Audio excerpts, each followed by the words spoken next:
than his predecessor. Are all of those things accurate, VP Legaspi? All of those things are accurate at Madison Square Garden. Ray Allen will be in the building as well. So it's an exciting, exciting day. All right. I'm not seeing any posts from any Lakers fans in the chat. I'm sure we'll see it at some point.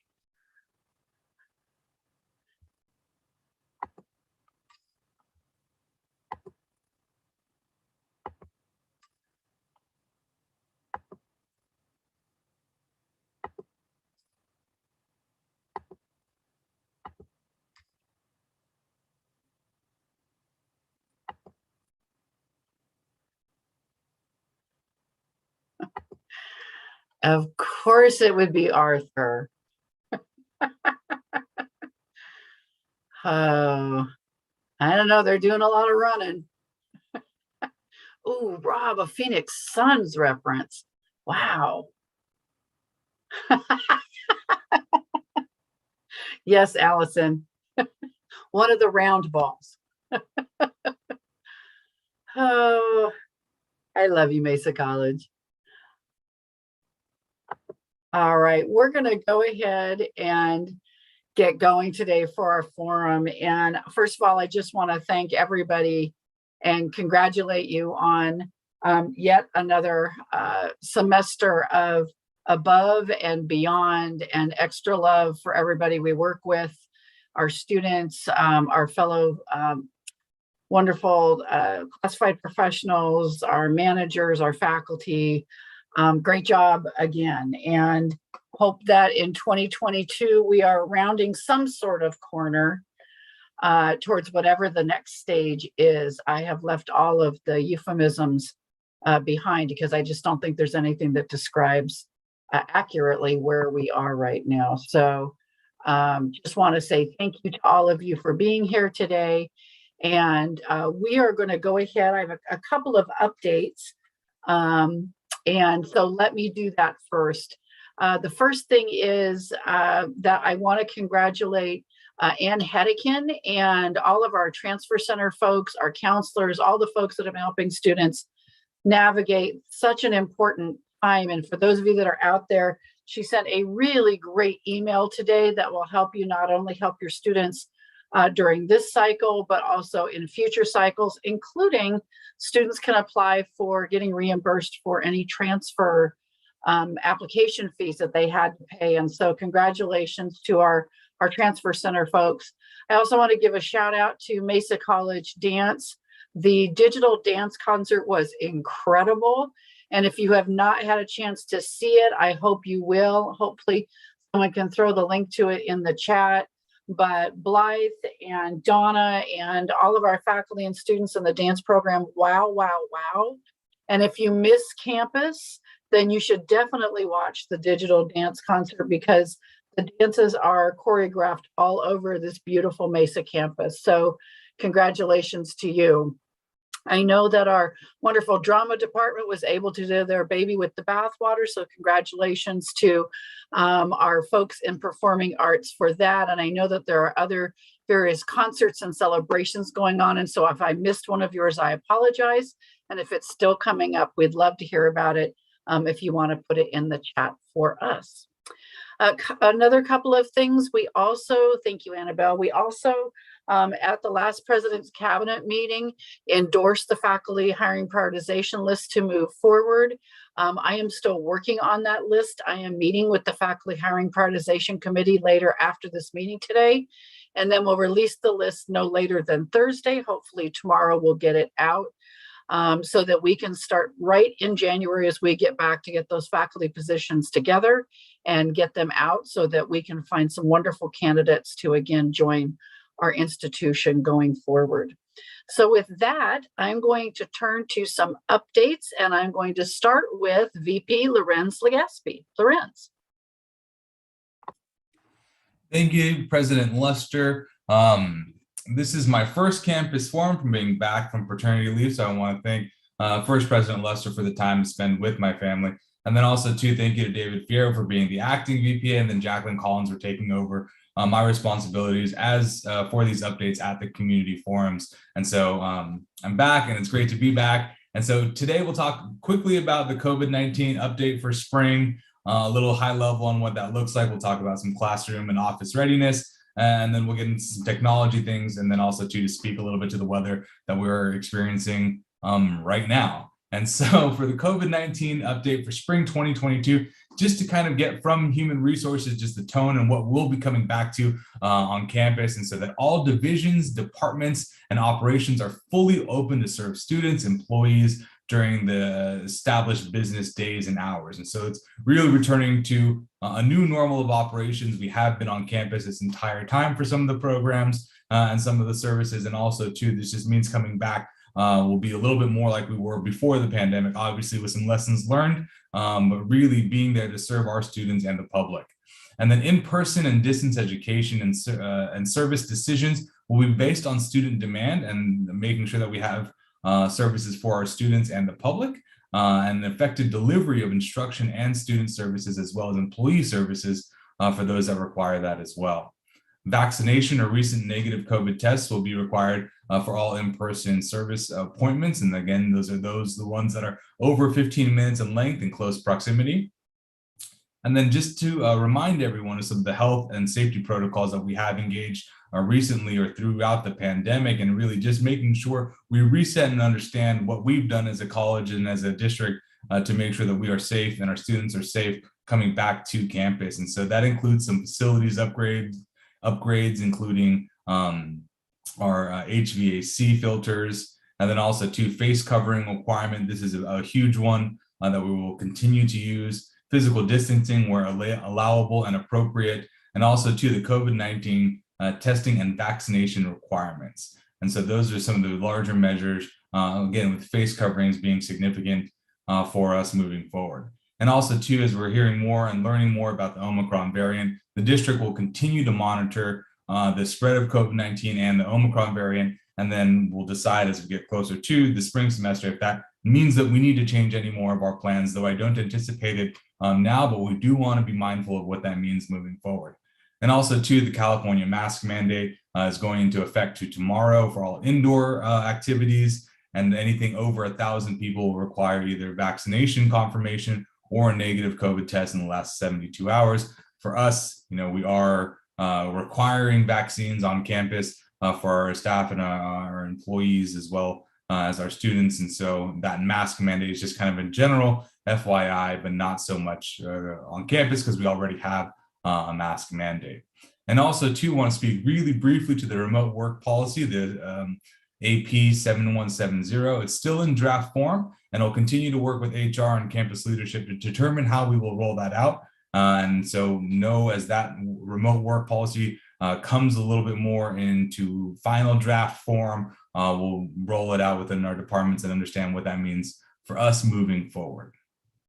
To get the classrooms and offices ready for spring, our campus college IT team, as well as our district IT team, is really working diligently. Those offices on campus are going to be work ready. Most of them already are. We're about 80%, and really making sure by the time spring comes that all of the offices will be ready, set, go for if you return back to campus, if you haven't been here already. And also for the classrooms that will be used in spring, the team is working diligently to make sure that the AV as well as the computers are up and running and ready for the classes day one. Along with that, we're doing a full college-wide Wi-Fi assessment through the help of our district IT director, Peter Maharaja. We are doing an entire campus-wide assessment with an outside company to really help understand where is their Wi-Fi and where can we use more Wi-Fi on campus, including our exterior areas. And my top priority is making sure that there's Wi-Fi in the quad as that comes open.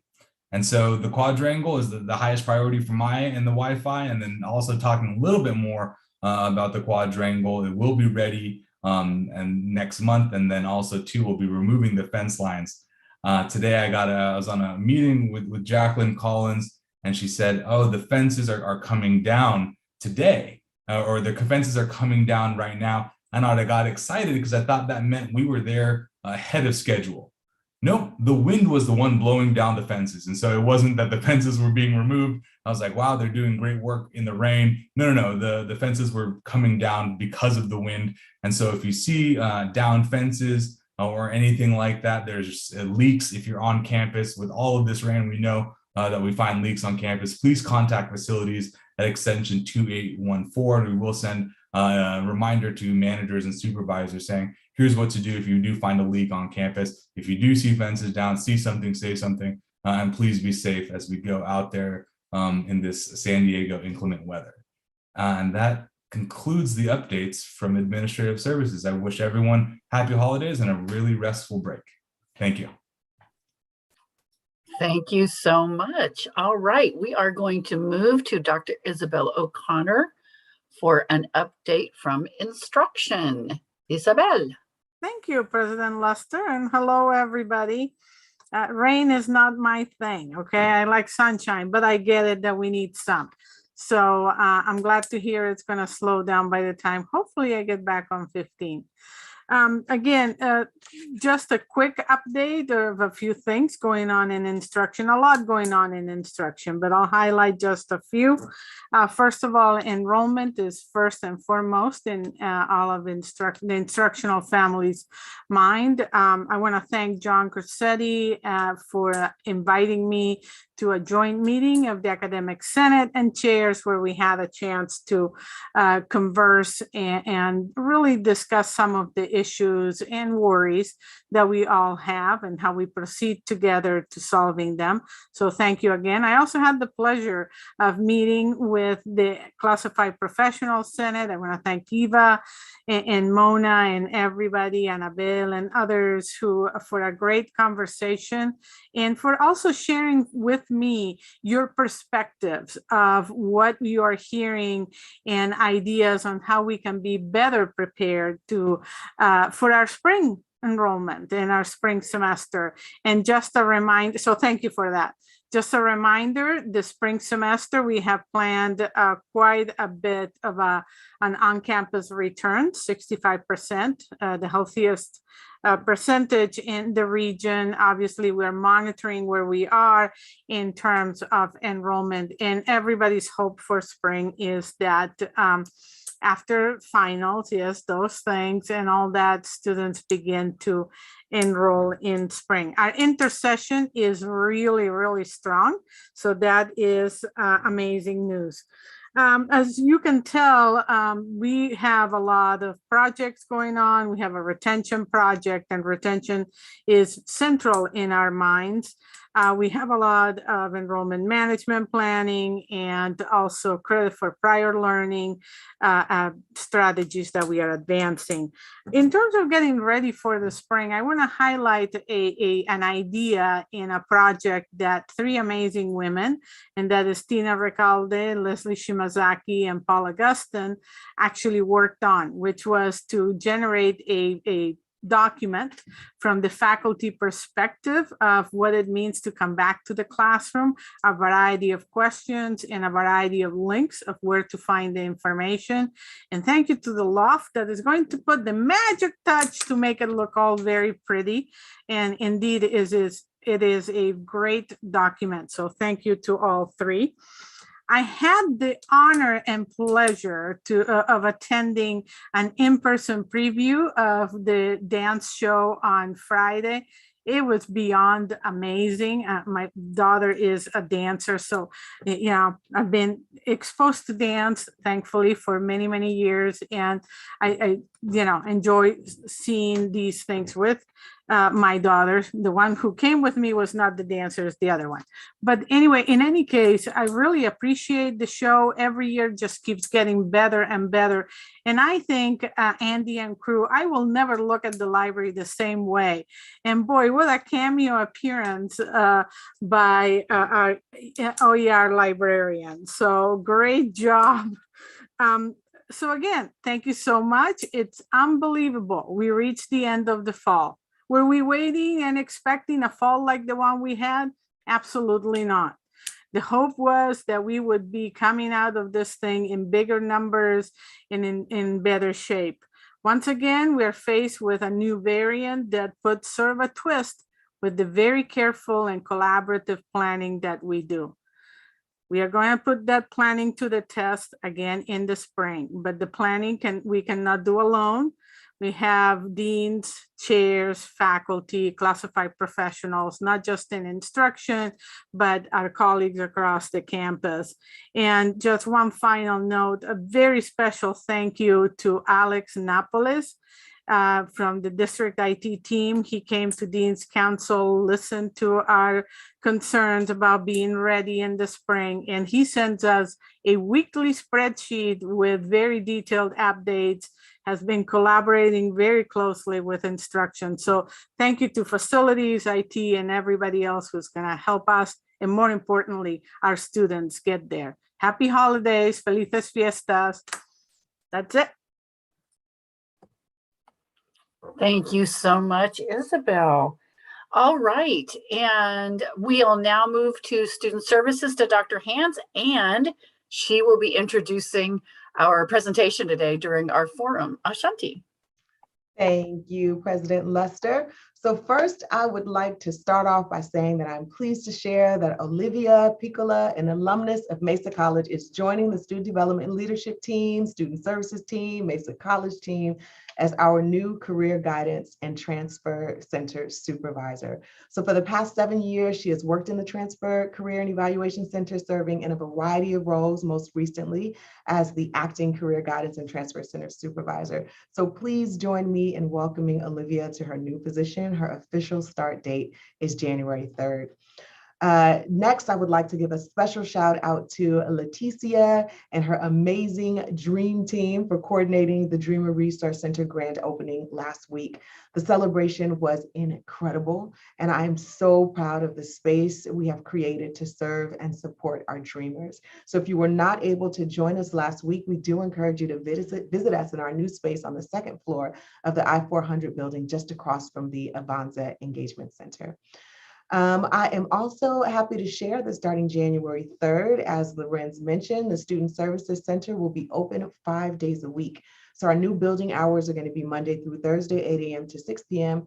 and on Fridays from 8 a.m. to 1 p.m. So we will be providing a variety of services in person, online, via chat, and individual meeting options. And so we are so excited to be able to fully serve our students starting January. We also will be here Monday and Tuesday of next week. So please encourage students to stop by so that we can help them wrap things up for this semester and prepare for spring 2022.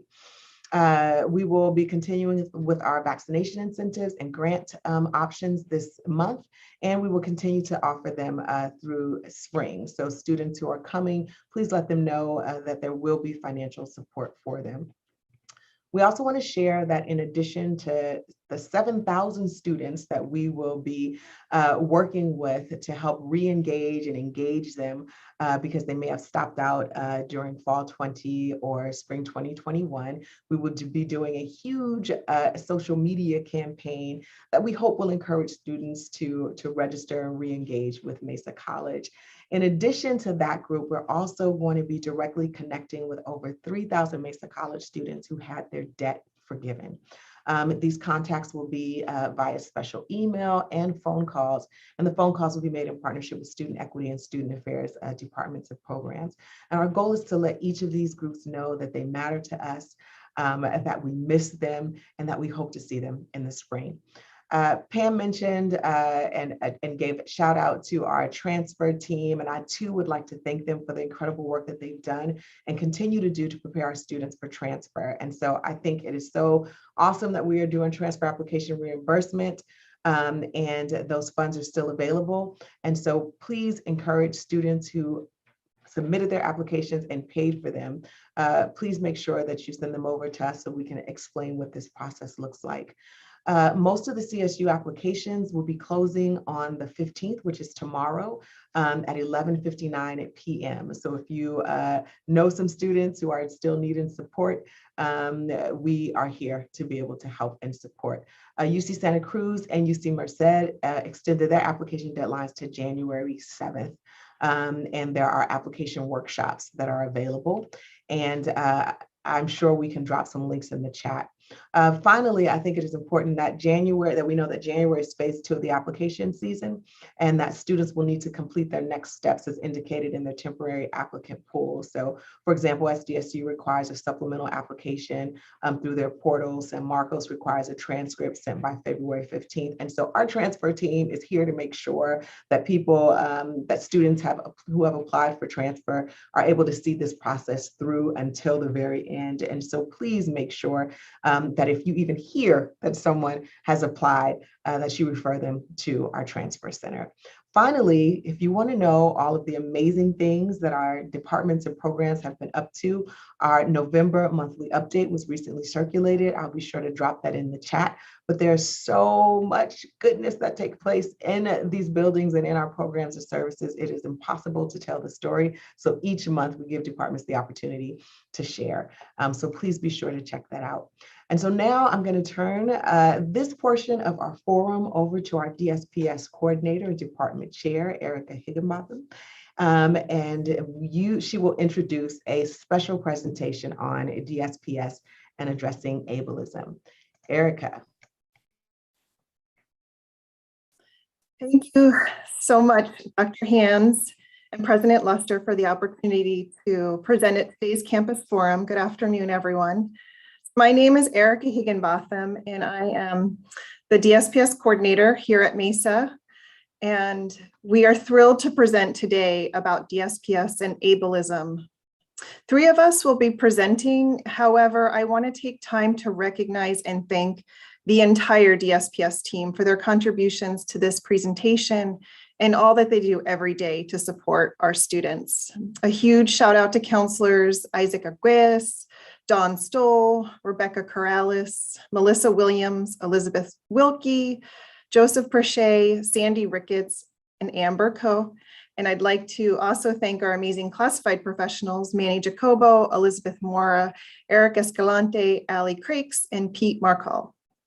So this is our introduction slide. There is a black background with 3 large blue circles and the title DSPS and Ableism 101.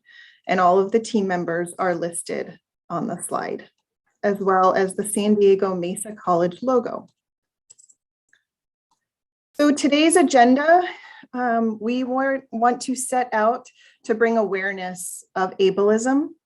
So first, we're going to go over the learning outcomes, followed by an overview of DSPS. This is going to lead us to define ableism and briefly go over the different types and contributing factors. Then we will discuss how this ism affects students reaching academic success. And we'll close with some self-reflection and how we can work together to eliminate ableism. So for this presentation, we have 4 outcomes. So there's 4 text boxes on the screen. These will help guide our conversation around DSPS and ableism. The first is our hope and goal is to allow the audience to have a general understanding of DSPS services and the supports available to Mesa students, staff, faculty, and administrators. The second outcome is to have a general understanding of ableism, including the different types and contributing factors. Number 3, we hope that the audience will understand the effects that ableism can have on the well-being and academic success of students. And last but not least, have the ability to recognize and then work towards eliminating ableism. So DSPS is the department on campus that authorizes academic accommodations for students in the classroom and in our clinical settings. The goal is to support the inclusion of students with verified, permanent, or temporary disabilities that impact learning. So examples could include learning disabilities, attention deficit disorder, deaf and hard of hearing, acquired brain injury, pregnancy, that would be an example of one of our temporary disabilities, mobility, or any other medical or health condition that substantially limits one or more major life activity. So utilizing DSPS services allows students to successfully participate in college programs and activities. All services are individualized, confidential, and voluntary. So students voluntarily set up their services with us. Students are encouraged to apply for services as soon as possible, but they can actually apply anytime throughout the semester. Some of the services and accommodations that may be authorized include extended testing or test proctoring, distraction-reduced environment around testing, learning disability assessments conducted by one of our learning disability specialists that we have on staff, community and campus referrals, alternate media, so students can get their textbooks or other instructional materials in a more accessible format, such as large print, audio, or Braille. We also offer specialized technology support and equipment loan, recorded lecture support, as well as note-taking assistance. And then we also authorize a classroom visitor or aide from time to time to support students actually in the classroom as an accommodation. And other services are based on individual needs. So for more information, we encourage you to visit our website.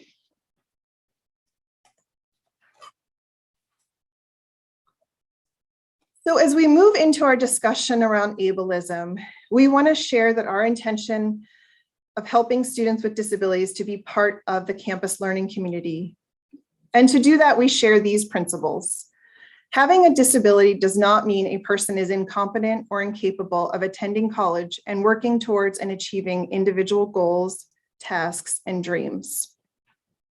With technology, adaptive equipment, persistence, and creativity, people with disabilities can and do engage successfully in nearly any activity that they choose.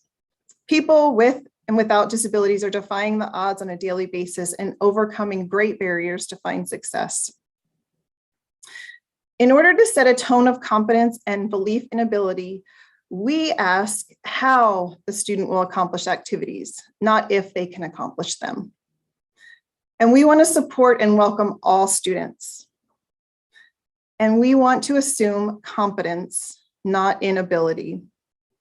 So we're trying to move away from the deficit-minded thinking and actions and really encourage students to get the support they need and the accommodations to help them be successful at Mesa College. So now I'd like to turn it over to my colleague and DSPS counselor, Isaac Arguelles. Thank you, Erika. All right, well, welcome everybody. Again, my name is Isaac Arguelles. I'm one of the counselors here in DSPS. And I'll be going over the portion of ableism. Here, it's the slide on at the very top. It's a white border in black letters, ableism, and then the 3/4 of it down is a black background with white lettering. And you'll notice me describe these slides because not assuming that everybody can see or can recognize the different colors that are out there, right? So in the first part, ableism.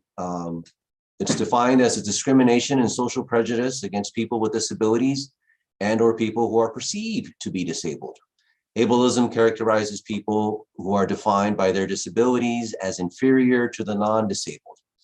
A definition that we also found by T.L. Lewis, who is a social justice advocate and an attorney that works with individuals with disabilities that are wrongfully incarcerated.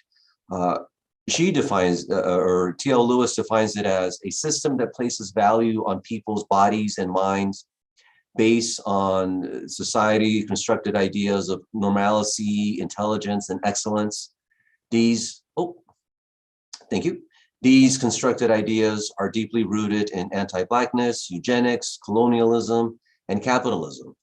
This form of systemic oppression leads to people and society determining who is valuable or worthy based on people's appearance and or their ability to satisfactorily produce, reproduce, excel, and behave. You do not have to be disabled to experience ableism. So again, this is something that many experience, right? Intentionally or unintentionally, but this is starting to define ableism for us to start becoming more aware. Next slide, please, Erika. Here, again, on the left side of the slide in black letters, it says ableism manifests in different ways.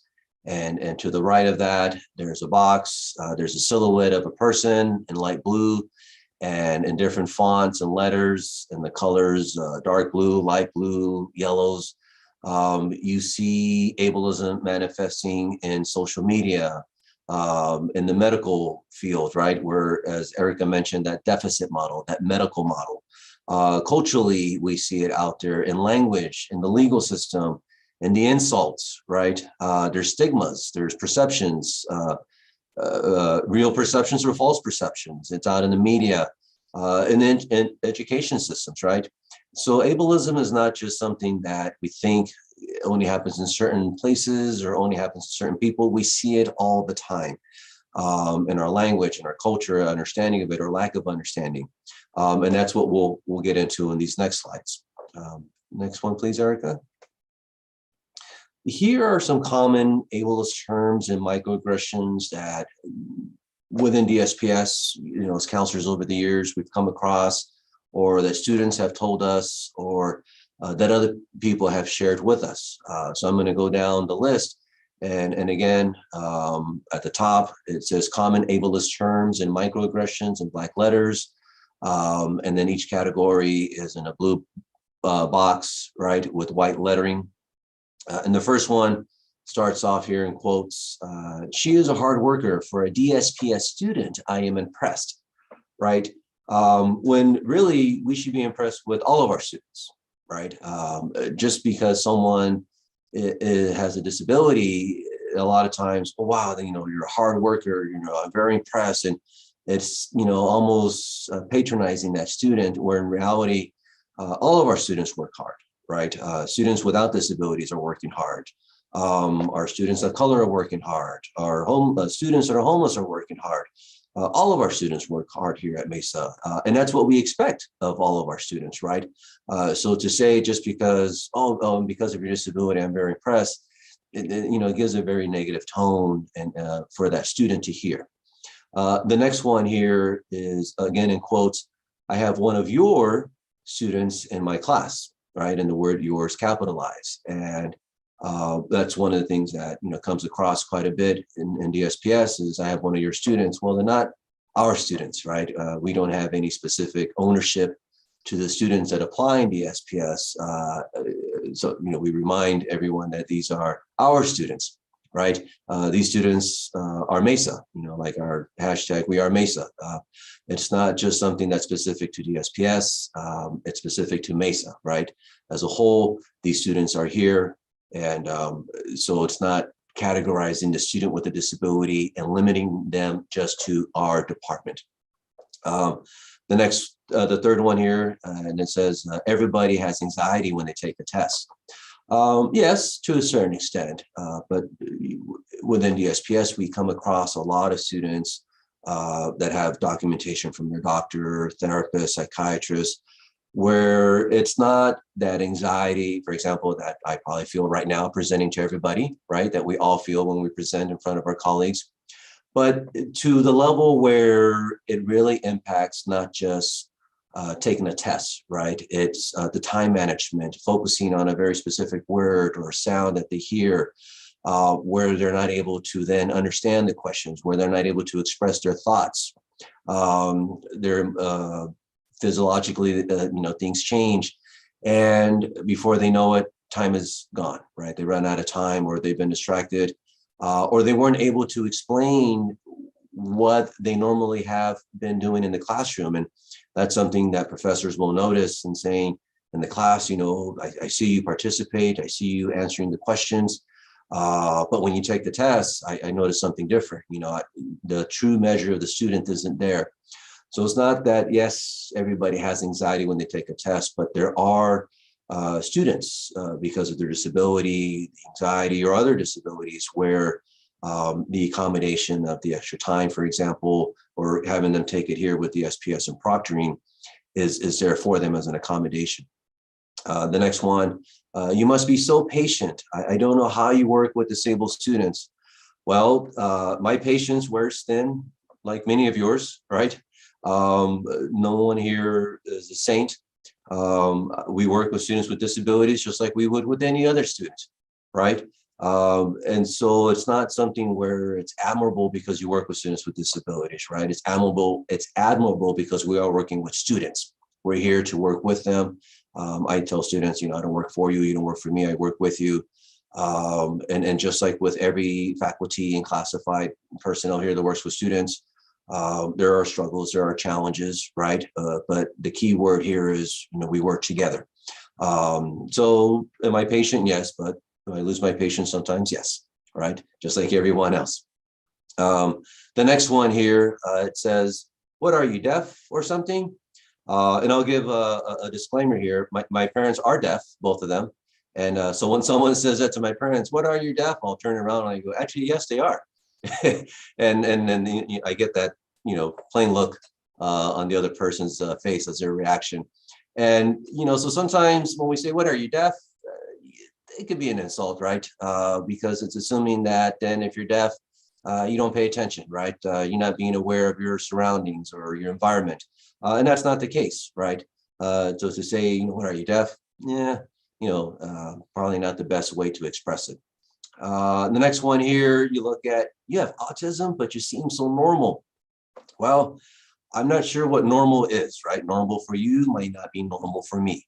And then you're questioning the individual, like, you have autism, or not just that, but you have a disability or substitute disability with something else, right? You can say, oh, you're undocumented. Oh, you're homeless, right? Assuming that they're quote unquote normal. And so to be surprised and then to question, you have a disability, when the student might have disclosed that information, not to be questioned, but to share that information about them, right? So that's one thing that, we might try to be more aware of.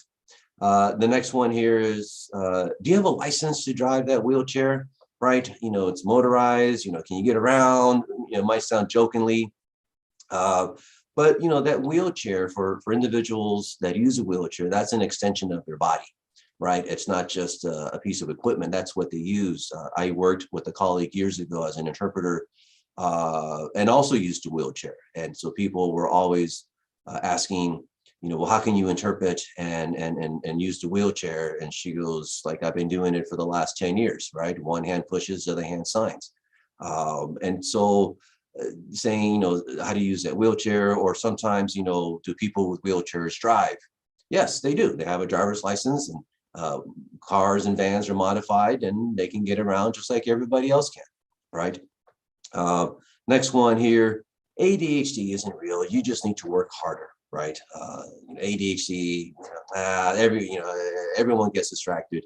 No, not the case. A lot of students may not even realize they might have a diagnosis of ADHD, whether lack of insurance or denial from the family, or just culturally where they don't accept the disability, or the stigma, the negative stigma. If they go to the doctor and get a diagnosis of a disability, in this case, ADHD. And so sometimes they can just be perceived as, well, they're just being lazy, or they're just not putting as much effort, just work harder, right? And it's not. ADHD can affect individuals in different ways. We have students that come in with the same diagnosis, but each one might require different accommodation. Some might need alternate media. Some might need extended time on the exam. Some might just need to sit in front of the class. Some might need to stand in the back of the class. Just sitting down for a long period of time doesn't work for that student. And so telling someone, oh, that's not real, kind of goes back to the anxiety. Oh, everybody gets it. You'll be fine. You don't need any accommodations. You don't need any support.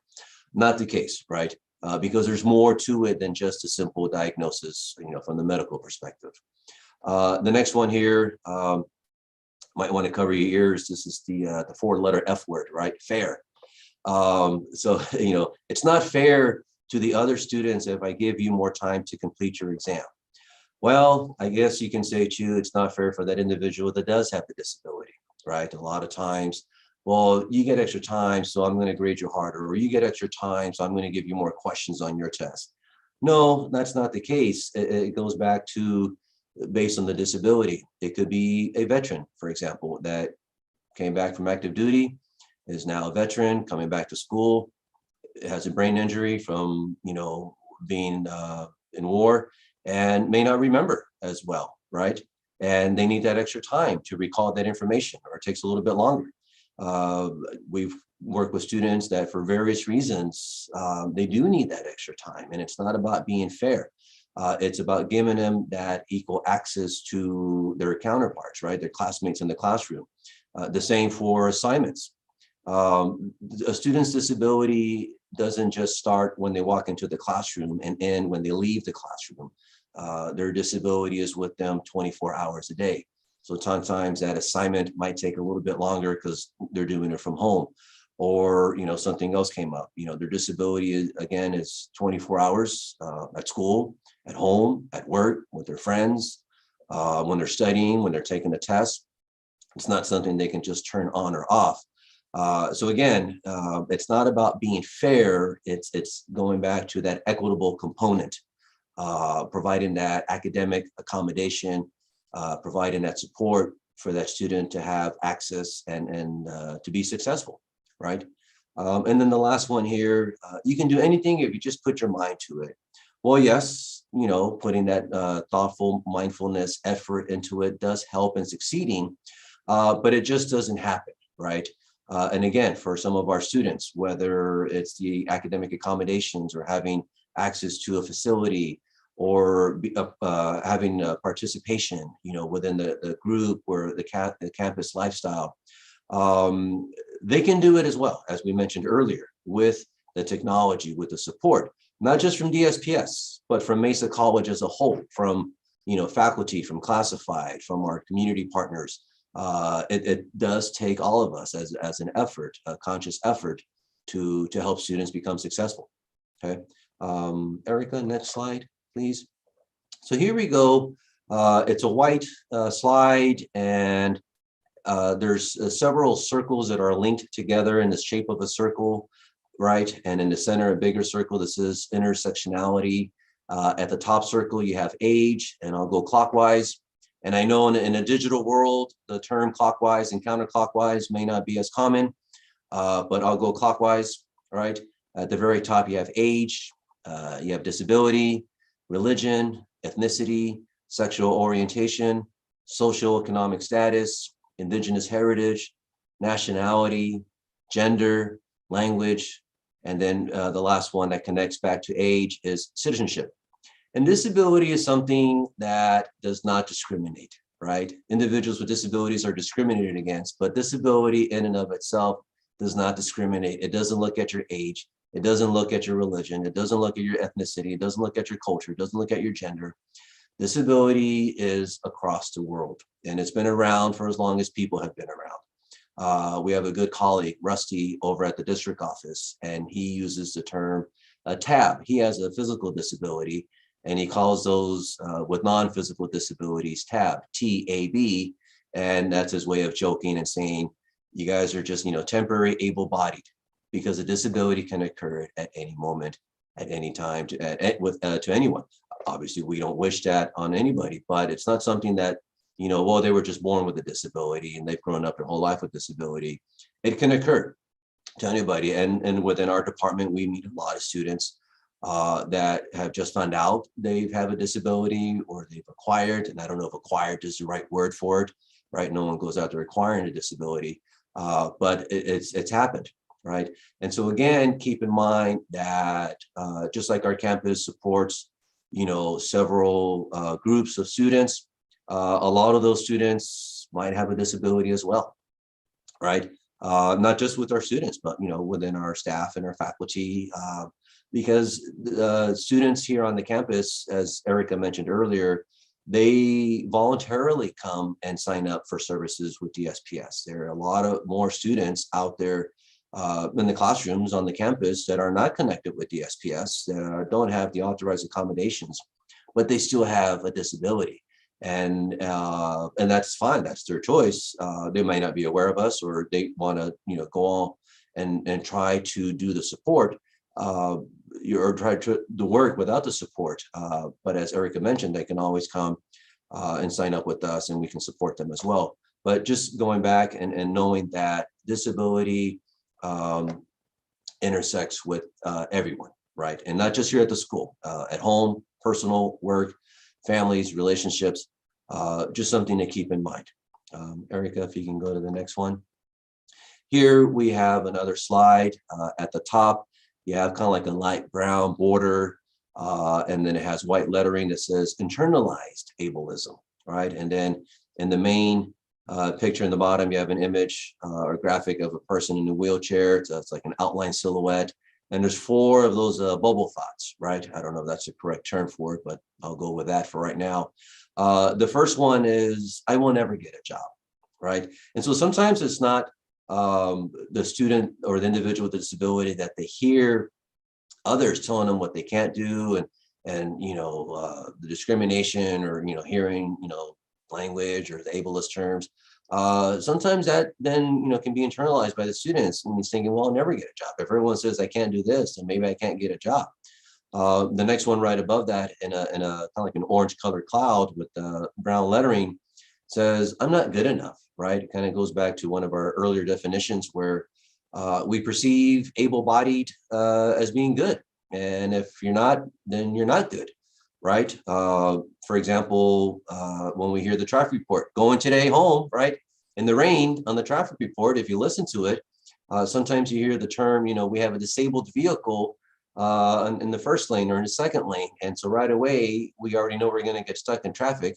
We might say the other 4-letter F word, right? And start cursing that disabled car that broke down. And so right there, you're associating that word disabled with the car that's broken down, and you're also associating it with something negative and how it's going to affect you being late, right, to wherever we need to go, as opposed to thinking, wow, I hope that person's okay in that car, right? And so sometimes when you hear that word disabled as a bad thing, then you start associating with an I'm bad and I'm not good enough, right? And then the next one here, the deficit model, the medical model, right? The next bubble that says, I'm broken and need to be fixed. Well, that's like saying, replace the word disability with another protected class and saying, well, now you need to be fixed, right? We wouldn't do that, but we do sometimes with disability. And we say, well, that's okay, we can fix you, right? When a lot of times it's not that, but let's see how we can support and accommodate. So that way it's more of an equitable approach, right?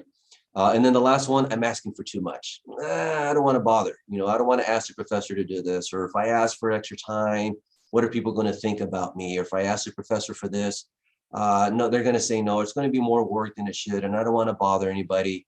And it kind of goes back to that thought of why students don't want to sign up with DSPS. Because then they have to explain it to everybody. They might have to explain it to a faculty. They might have to explain it to somebody else, and then they have to do it again and then again. And then it's just too much work. I got to explain myself every time that I need to ask for something, you know, and then hope that it's going to be okay or approved, right? So a lot of times that internal ableism just says, it's just too much, right? Next one there. And so coming back to here for us here at Mesa and within our district is, and again, it's a white background slide at the top in black lettering. It says, how does ableism affect our students, right? In the first square, it's a darker orange with white lettering. It says, it affects their emotional well-being. You know, again, it's not something they turn on or off. It's something that's with them 24 hours a day. And for some in mental health with depression or anxiety, it takes a lot of effort sometimes, right? Not just to focus and try to do well in school, but coming to school. We've met and worked with students where they're in the parking lot, and it's just takes another half hour just to get out of the car from the parking lot to get into the campus, into the classroom, right? And so sometimes their well-being, their emotional well-being takes a toll. And for all of us, right? And think of everything that's happened to us with, you know, during COVID, our emotional well-being, how it's taken a toll. So now add on top of that diagnosis of, let's say, a mental health disability. The one in the middle, the next box here, it's a lighter, kind of like a rust color. It says it creates barriers for students to have access and seek assistance, right? Sometimes technology might not be accessible. Sometimes the facility or the building might not be accessible. Sometimes the student, like, as I mentioned earlier, might not want to ask for help or ask for assistance, or they might be told no, even though they are seeking it. And so a lot of times, like, well, why am I even going to do it? And here's a barrier for something that can easily or not be easily be accommodated. You know, it kind of goes back to that creative thinking, that technology.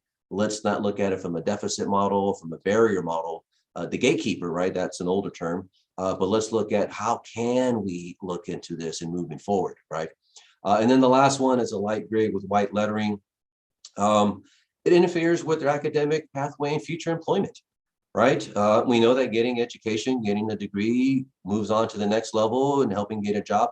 We can't guarantee the success of a future employment. We can't predict the future of how it's going to happen, but we can focus on the right now. And if we can not be that barrier where that, for example, a student just needs one more class to graduate, to move on, to transfer, right? Or to graduate with an associate degree, let's see how we can minimize that. So again, this is ableism and how it affects students, how we see it in different ways. And hopefully we can now start thinking how we can start eliminating it. And then with that, I am going to pass it on to Dawn, and she'll go over this part right here. Thank you, Dawn. Thanks, Isaac. Yeah, my name is Dawn Stoll. I'm a counselor in DSPS as well and have been here for maybe 11 or 12 years. It's been a while now, so I know many of you out there. So I'm going to start talking about some personal accounts from students that talk a little bit about what we've been sharing about ableism and their experiences in the classroom. So this first one, this student does a beautiful job of explaining the need for standardized accommodations as a way to curtail ableism, and just that day-to-day challenging of, are you for real? Do you really have a disability? And or how can I help you? So I'm going to read this. So one of the burdens of disability is that you live with it all the time. It doesn't just manifest itself in a specific place or time.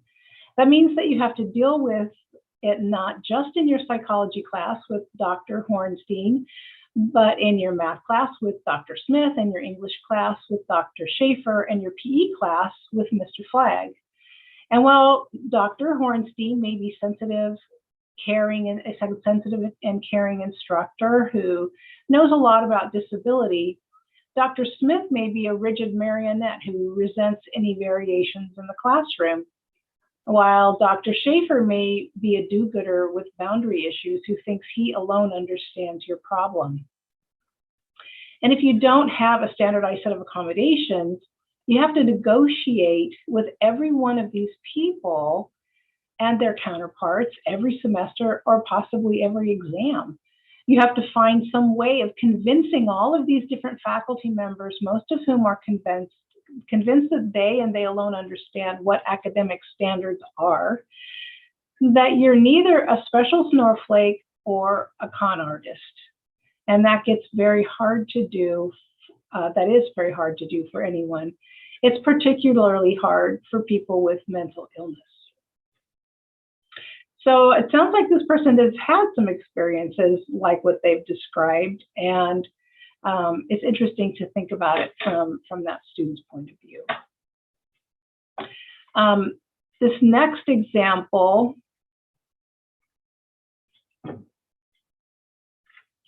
I will tell you, this is a student with a learning disability, and she shared with me, if you ask any DSPS student, they'll have a story about a teacher that was awful and didn't understand their disability, and having those experiences makes it difficult to try again. Mine was at Miramar College, pardon the typo, in a Spanish class I tried to take. I still don't like math, but Professor Kuniyuki was actually made math fun and non-intimidating to where I enjoy the class and actually learn instead of stressing over my disability. Over if my disability is going to be a block in me learning and passing the class. She also went on to say that this professor set their class up in a way that she didn't need to use her accommodations because they were actually already providing them. We sometimes talk about that as universal design and instruction, where a class is designed in a way to meet many needs, a broad spectrum of needs, so that maybe students with disabilities don't actually need certain accommodations. This student who actually matriculated to college after completing her GED as a working mom, she said she was petrified to come to college. And on her first day of college in Psych 101, she said, I came to class with an FM system. And I know a lot of you might know this, but some don't, that an FM system amplifies the voice of the professor specifically just for the DSPS student who wears earbuds. So professor wears a microphone. So she said, I was nervous just being on campus, much more to have a request already on the first day. Before class, I walked up to my teacher and told him I couldn't hear very good. Handed him my AAA letter of accommodations, and asked him if he would please wear the microphone. I continued to explain how it worked when he cut me off and said, I'm not wearing this. I don't want to feel like a reporter. I said, okay, sorry, and found my way back to my seat. I remember sitting down feeling embarrassed, shuffling through my papers. I forced myself to yawn to explain my watery eyes. I sat quietly in my seat for the remainder of class. I watched the class go on and on through muffles, heard my teacher and other students. If they laughed, I laughed, but in reality, I couldn't make out anything of what was being said. After class, I went into the bathroom and cried. I hated myself for thinking I could take a college class. I hated myself for having approached the teacher. I hated my hearing more than ever. I remember fearing I'd have to go through this with each professor once I told them I couldn't hear well. I dropped all of my classes. And every effort Leslie, my DSPS counselor, had made to build up my confidence within myself was crushed down in a swift moment. It's pretty amazingly powerful, our words sometimes, and we may not even exactly know how we're coming across. And having taught it, I can imagine on the first day of class, a professor can be extremely preoccupied and overwhelmed and nervous.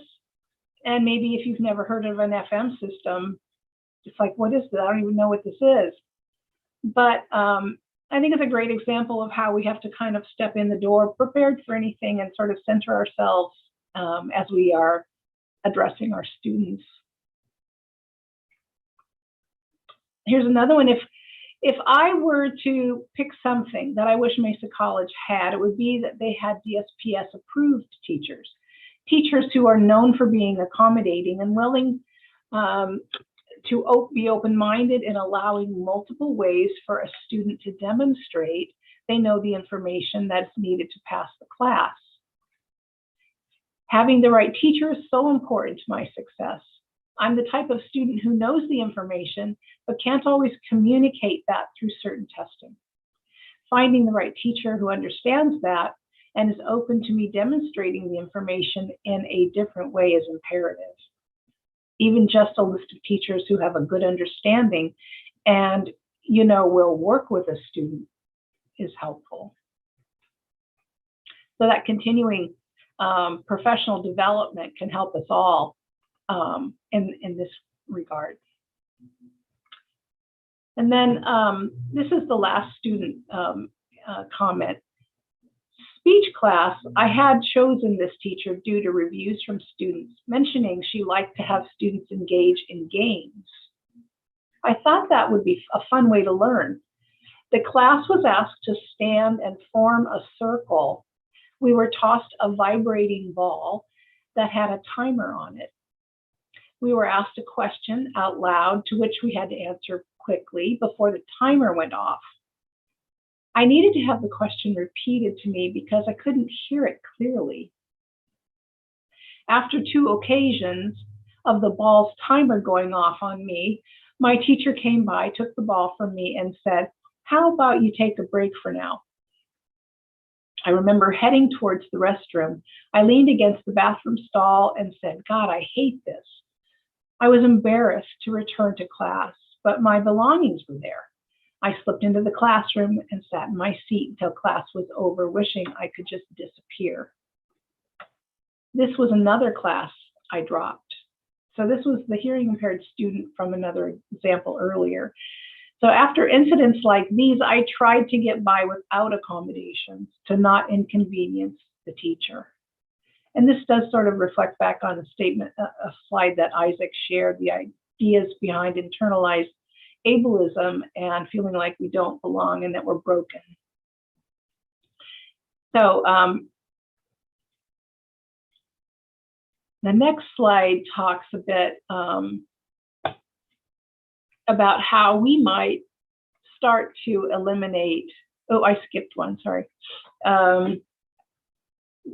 Person first versus identity first language. So as we know, language matters, and dismantling ableism starts with our words. And in the medical model of disability, the person and their disability is the problem. But in a social model, the barriers the person experiences are the problem, so that things like outside themselves. And so by shifting the language to person first language, we're removing disability as an identity, and we're reframing it as one aspect of a person. So person first is the student, this is a student with a disability, and it emphasizes, if we look at there's a grid in front of us, and it's three columns. On the left are tips, and in the middle are what is person first language, and then on the right is language to avoid. So the tip is emphasize abilities, not limitations. So a person uses a wheelchair, or a person, this is a person with a disability, not as a person confined to a wheelchair. Another tip, do not use language that suggests the lack of something. So instead of saying this person is disabled, handicapped, or confined to a wheelchair, we might say this is a person with a disability. Instead of saying midget, we might say a person of short stature. Emphasize the need for accessibility, not disability, is another tip. So we talk about accessible parking or accessible bathrooms versus handicapped parking or handicapped bathroom. Another tip, do not use offensive language. Terms like crippled, lame, deformed, slow, insane, psycho. Instead, we need to move toward, this is a person with a physical disability, this is a person with a cognitive disability, and this is a person with an emotional or behavioral disability or a mental health impairment even. To avoid language that implies negative stereotypes. So avoid, this is a normal person, this is a healthy person. Instead, possibly this is a person without a disability or an able-bodied person. And then last, do not portray people with disabilities as inspirations only because of their disability. Talking about someone overcoming, or you're an inspiration, or this was so courageous, you're so courageous that you're living with your disability. Well, this is just another successful person, making their way through life. And by shoving somebody into this world of, this amazing inspiration, we are separating ourselves, and we want to maybe be more about bringing all of us together. And then my last slide talks about some of the big ideas around eliminating ableism, and the goal is to be intentional to continue to grow and develop in ways that create a space that we are not acting in a discriminatory manner, whether consciously or unconsciously. And here are some steps to eliminate ableism. So one, awareness. Be aware of ableist terms. continue personal development, advocate for more opportunities to attend and participate in workshops, strength-based language versus deficit language. So by focusing on weakness or challenge, we might skip over strengths that in fact are really what we should be focusing our attention on and really are the gateways to success. And then review class content with your expectations with your students so they know what you want from them and what's going to be expected of them. And then at the same time, consider being open to invite students to contact you with questions or concerns, and be open to different ways that a student can demonstrate their knowledge. Maybe it's not just all about a test. Maybe there's a project of some sort, or maybe it's sitting down and discussing in some rare circumstances to verify the knowledge if someone is really struggling and not able to do it in the way that you originally assigned it. Don't assume. Not all disabilities are visible. And that's a pretty powerful statement all by itself, because we really don't know who's sitting across from us or who's sitting in our classrooms if they have an invisible disability. Don't question students' disabilities or put them on the spot. And I think we're all pretty sensitive to the importance of not doing that. And yet sometimes we slip up and it still does occur. Become an ally for students with disabilities, and then hire individuals with disabilities so that we have representation, a good representation here on our campus. And with that, I'm going to pass it back to Erika.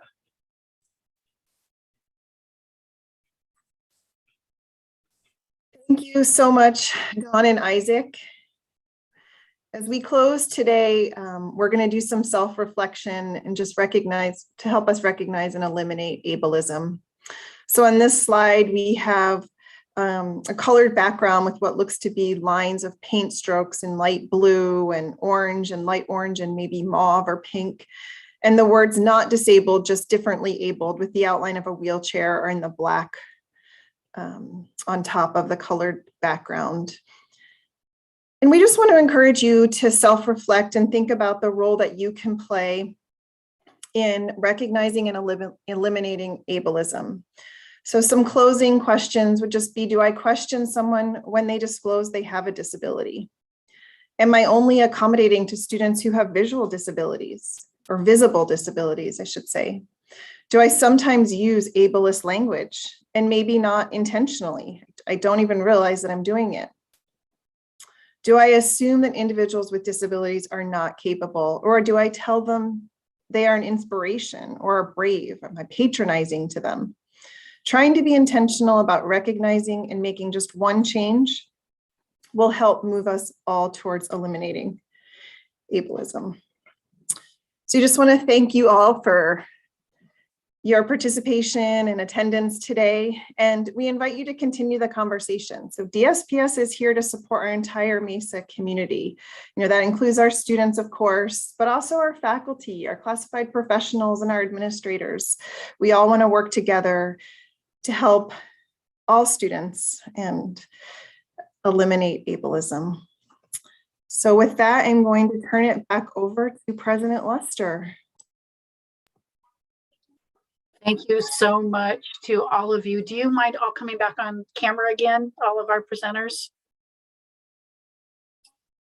I just want to say thank you so much. First of all, it takes a tremendous amount of time to prepare something like this for us. So thank you for doing that. Thank you for the work that you do every day. And just, I think that this should not be the last time we have this workshop.